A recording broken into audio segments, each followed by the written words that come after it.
Hi, I'm Hilary from Jiggery Pokery Embroidery Kits.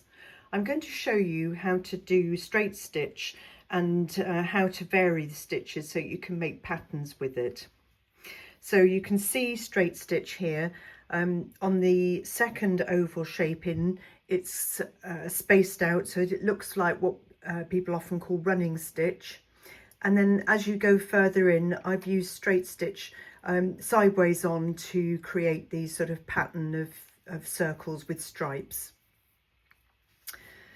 So I've got my needle. I'm going to show you the running stitch one first, and you can see that the stitches are marked out for you, so you can see where you're doing the stitches, what size, how much space to leave in between. So if you haven't done embroidery before, that is really helpful. So bring the needle up at the edge of the first stitch and then back down at the end where the line is marked.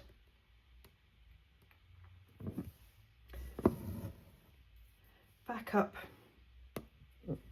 on the right side of the stitch and back down on the left, and you can make these stitches as long and short as you want. For this design you want the running stitches evenly spaced.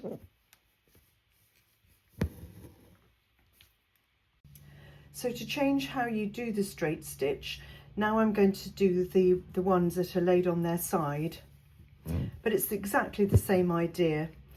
Needle up to the right of the stitch, down on the left.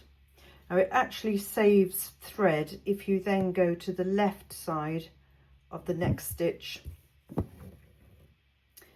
and then needle back down on the right